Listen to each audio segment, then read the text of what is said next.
So we just watched the Xbox and Bethesda 2022 showcase, and we have some thoughts. Just a couple of thoughts. So we're going to run through our grades, games of show, biggest surprises, and biggest disappointments in this video. So we'll get right into it, and I'm going to go first because I'm the most positive here, and they can try and tear it down from where I started at. I'm giving it an A-. It's the same as I gave the State of Play. Granted, they're very different shows. This had 3 times the amount of games. It was 3 times longer, and it was more first-party focused, whereas the State of Play was a third-party event. So I'm not going to compare the two. That's just where the grade falls for me. The only reason I don't have it higher than that, or better than that, I should say, is everything's 2023 on this. Like, not literally everything. There are some good games coming this year, but the bulk of the big things that anyone's going to really take away from this is 2023. And a lot of those aren't even dated for that. So the reason I have it as high as I do is because it appeals specifically to me, all the way from Starfield all the way down to games like The Case of Benedict Fox, like a small indie game, and even updates to games that I've fallen in love with over the years, like Grounded and Forza Horizon got the Hot Wheels update. And those are smaller things to a lot of people that probably felt like a waste of time. Looking at you, Eric. But they excited me, and I'll go ahead and say my game of the show was at the beginning and turned out to be, they said exclusive. I guess it's going to be a timed exclusive. The Squanch Games High on Life. Mm-hmm. It's Justin Roiland, the creator of Rick and Morty. And why I'm so excited about this is I played Trover Saves the Universe, and I like a lot about that game, but it was designed for VR, and you can tell that when you play the port of it on Xbox.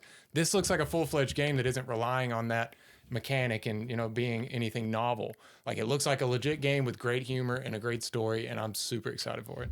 Yeah, High on Life looks dope as fuck. That was a really good trailer for it. Yeah, all the characters are cool. The fact that you have to collect the guns, they're all their own species of alien. Yeah. It's fucking They're all sick. going to have personalities. Yeah, the knife is going to be my go-to. What's the most shocking is that it looks so AAA. Yeah. Like, visually, it's stunning. It's a beautiful game. It really surprised me because it's like the first time we've heard anything about it. I didn't even know they were working on the next game. I mean, you have to assume. But then it's like the trailer in June and release in October. That quick turnaround. I love whenever that happens, and it's a big game. That's honestly, like this. yeah. See, and I think that's why it's my game of the show. I mean, Diablo 4 is the game that I'm like, wow, that's the big one. Yeah. But it's next year. I mean, it was a surprise. Like, that's the 2023 date that I was like, oh, great, because I thought it was further out than that. Yeah, as soon as they started talking about it, I was like, oh, that means it's within the year. Yeah that would have been amazing. Because I wasn't expecting it to be 2023 at all, honestly, if I'm being all honest. But I thought it was going to be 2024. Just I imagine everything it'd be this Blizzard's time going next year. through. Yeah. So you gave yours a A-? Yeah, mine's A-, and that's my game of the show. Like I said, Diablo's right there with it. And what are your likes and dislikes? We'll go through that. Okay. Yeah, we'll get to them. All right, so my rating is, I changed my rating for the PlayStation State of Play. No, that's probably not what you can do, but I changed it to an A-, and I gave this an A. Because the only reason it drug out a lot, it was too long for me, but there is more games. And what really made me bummed out on this state or this showcase was that Murley had already touched on it. Most games are coming out in 2023, and it sucks. Especially when Diablo 3, when the guy's talking about Diablo 3, and he says so soon. And he says so soon, and then he also says something within the year, and then we see 2023. And I know that within the year can be like financial quarterly talk. I don't care about that. I'm a gamer. I want to play games in the year of 2022. So that's what I wanted. But that being said, Diablo 4 is my game of show. Yeah, it's my game of show. It looks fucking amazing, bro. I mean, that game is awesome. Like, and I just started replaying Diablo 2, and then I'm watching this. I'm like, man, it looks so much better. It looks more fun. I don't even know how that could be possible, but it is. It just looks so clean. I said during the show that we've never seen Diablo like this. Generally, there's something that's held back about muddy, it because it looks kind of muddy. Mm-hmm. I mean, it's drawn back. They have to do that because there's too many pixels on screen. It's tough to work around. But now that they're in Unreal Engine 5, it looks insane. Like, it looks like if you zoom in, you could play it as a third-person game, and it would look great. And it's not just Diablo with better graphics. It's Diablo with added gameplay stuff. Like, there's local events, there's big boss battles, there's 158 dungeons. Yeah. This may be a complete. I have to complete this game. Oh yeah. Like, completionist type. Yeah, and they're going to keep supporting it just like Diablo 3. That's the most exciting thing about that. And I love getting on it when it first launches. Like that. Yeah, I always felt late behind to on Diablo 3. Yeah. Like I felt like I jumped in it very late. I'm gonna go ahead and do mine. Are you done? Yeah. So I'm not too far off. I'm gonna give it an A-. Redfall is mine game of show because I wasn't expecting a open I knew it was kind of open world, but I wasn't expecting an island to just roam around and have stuff to find and stuff. I like the art design. It reminds me of Deathloop. Yeah, reminds me of Deathloop because Deathloop was a very pretty game. It just wasn't for me. I think that this is going to be one of the perfect games for you because it shows it's Arcane's flex for casual players. Like their games, Dishonored and Deathloop and Prey, have all been like hardcore like gamer stealth games. Like certain people like these games, but this game looks like it's gonna be for a broader audience. So like we get their slick gameplay with maneuverability that they've always had, their cool quirky art style that they do, and put it in a broader shooter type shit. It looks dope. I'm glad to hear that because honestly, we watched this together and Eric did the best job of not showing his emotion on it because I didn't think you were very high on Redfall. I'm glad to hear it. I think it was a very decent showcase. There's, going back and looking through the list helped me think of, I guess, put it in better terms because there's a lot of good games shown. Definitely not the ones I wanted to see. I mean, within the year, you wouldn't go see Indiana Jones and stuff like that. Like my expectations were too high on stuff that's way too far out. But I think it was a very solid showcase for sure. But we kind of played ourselves because whenever Starfield and Redfall got moved, as gamers, we like to try and speculate and fill in that gap. Yeah. And we're like, then we got to thinking Wolfenstein fits perfectly right here. And Gears of War, I'm still surprised Gears of War wasn't here. Yeah. So we can't be too mad because they didn't ever promise that they were going to fill that hole, that's what I had to talk myself into is I can't be mad at them that they couldn't fill this hole. They told us the delay and they were apologetic and we knew this was probably coming. But, at the end of the day, though, when it's something you said that I was thinking about too on the way here of an hour and a half showcase and everything they show is something we can at least try on Game Pass. Yeah. That was the big thing for me. Every time something popped up, even down to I'm trying to think of an example. That what was that one? Erebor or Ereband? The one where you become a shadow. Cocoon? It's a sneaky game. Aragon or something. Not Aragon. That's a bug. I need a new Aragon game. Yeah. But no, I don't remember what the name was. I'll pop it up on screen. Erebon. But something like that. Not a game that I would play if I couldn't play it for free, but I'll check it out and who knows, maybe I'll like it. That was probably the least of the show for me. Everything else I want to try and would try to do even if I didn't have Game Pass, but especially having Game Pass is like, hell yeah, I can do this. And if it's not great, then I'm not disappointed because I didn't buy it. Yeah. But as far as the ones that I'm really anticipating from that group that most people wouldn't think of is Frontier or Lightyear Frontier. Is that the farming simulator? The farming mech game, just because it looks so clean. Yeah, those are my likes. Yeah. I got a few that I wrote down. Me too. Yeah, I'd say, okay, let's go to some surprises here. Yeah. Hideo was a surprise showing up. It's also a disappointment. I'll say it's a mix because I mean, I get it. It's a big enough announcement on its own to say he's making a game for Xbox, but I would like to have a genre at least, so we know that it's or a screenshot, like a name, story concept, a title, or anything. Yeah, honestly, but they don't feel like they have to. It's that they don't that really instant rush because they start the show with saying everything is coming out between now and next June, and then they pop up Kojima. I'm like, oh, they're about to pop this game out like January, February, in that time period, and it's gonna be like we're about to see some cool shit. And then I feel like we didn't. That was just like, well, to be fair, I think that's the only thing. And they didn't actually show the game, so they can still say everything you're going to see here is in the next year. So, but I don't trust all these 2023 dates. I feel like 2023 is they too just packed. slap it on way there. too packed, especially the first half. Yeah. I think it's the pandemic has given developers the okay to just slap a 2023 date on it and be like, it's okay if we move it back. Yeah, I think because that's what they did last year, 2022. And guess what? It's just fucking moved a bunch of games. Yeah. If I had to point out another disappointment, it's a small one, but Party Animals was shown last year, and I thought that game would have been out by now. I thought they were going to do a package of Game Pass games that were coming soon, and that would have been there. Just because I really want us to play that together and make a video. You know, in that picture they show at the end with all the games 2022, 2023, Party Animals is still on the 2022 side. Yeah. But yeah, they didn't show it. Weird. That could be like another indie showcase or something. I don't know. They also showed Dead Space, but it didn't have a Game Pass logo, and they didn't show it at this thing. I don't know. And they had Resident Evil 4 on 2023 so I guess it's side. just games that are going to be on Xbox. I kind of hate when they do that. We're doing disappointments. Go ahead. I was going to do my surprises first. Yeah, go ahead. We can work between those two. So yeah, like the High on Life and the Lightyear Frontiers, the surprises. But my surprise was the fucking Last Case of Benedict Fox. Oh, yeah, that looks really cool. That looks so dope. I mean, it looks like Cthulhu with the right amount of the art style is cool. I like bright colors. I'm a sucker for bright colors, and it's just dope. I love a good polished 2D story. Yeah. You know, Story, they can tell a good story that way. I wanted it to be a little bit closer to the date of now. Next year's so far off, and it's packed as next year. I want to slip through the cracks. But looked like a game that could have been this year. I'd say I'm gonna go ahead and say it.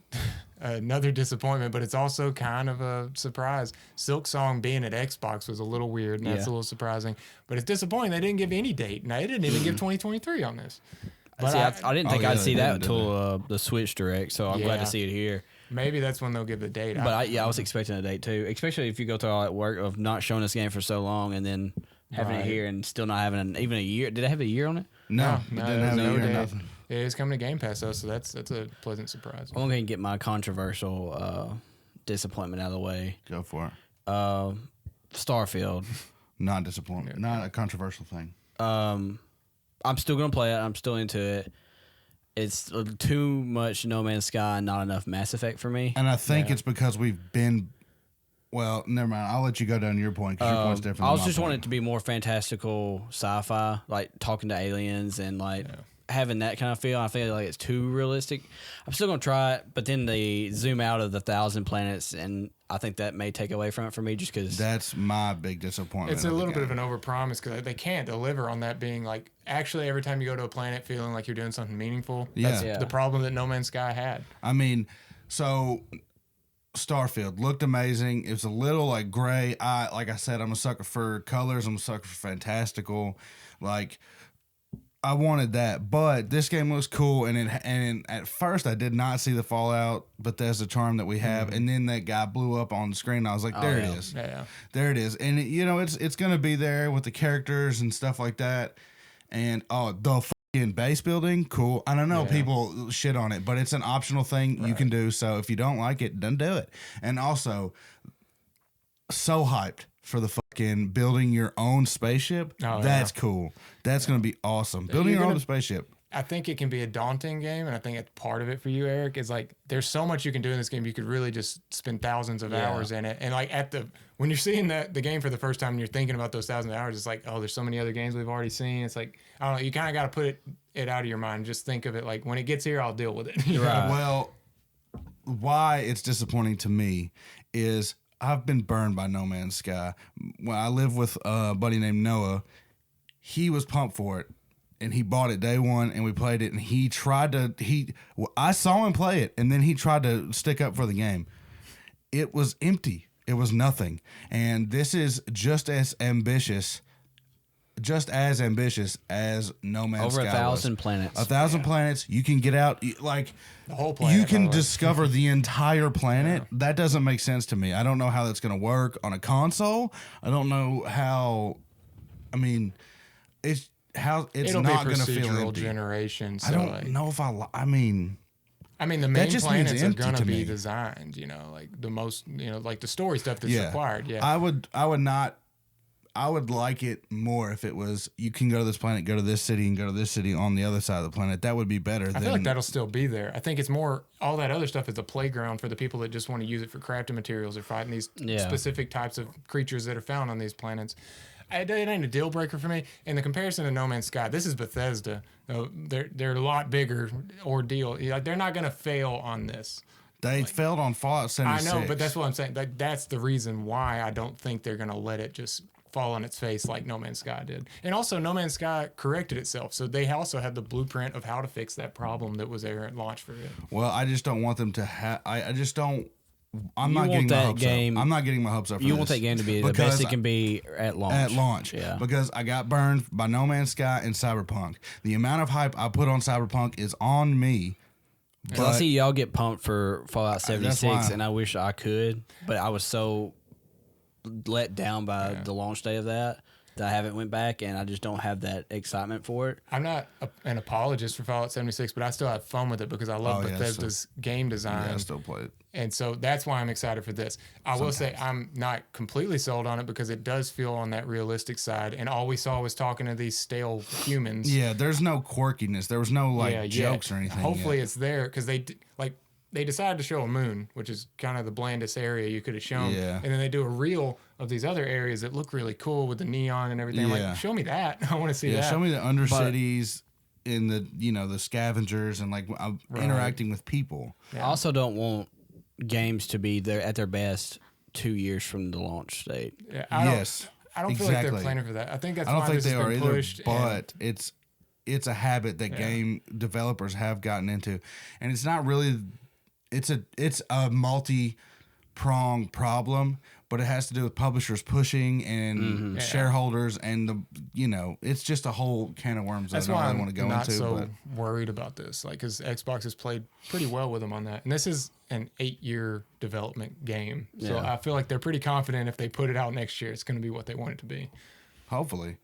I mean, definitely, hopefully. But as far as the gameplay goes, I think it looks really polished. Like.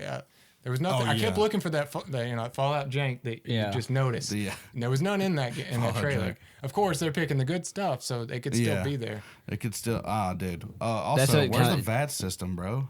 Yeah, I don't think that's happening. That's what bummed me out. I was just seeing all the interactions. They're all just human NPCs. I was like, and I feel like that's probably what we're gonna get. Fallout in space. Yeah. Yeah, you wanted aliens, like species that you can Mass talk Effect, to. Okay. But we got Outer Wilds, and we'll get Outer Wilds too. So I'm not gonna get too bummed. This is a different experience, and I'm gonna let them tell it to me how they want to. That was my Outer Worlds. You're right. I do that.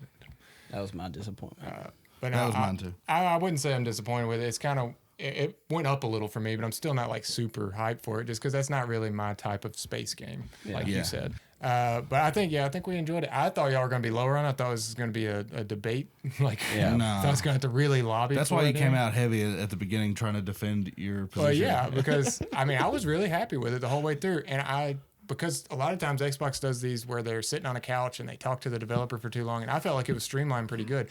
To make it a perfect A+ for me, take out Flight Simulator, and I love Forza Motorsports. You could have just showed a cinematic.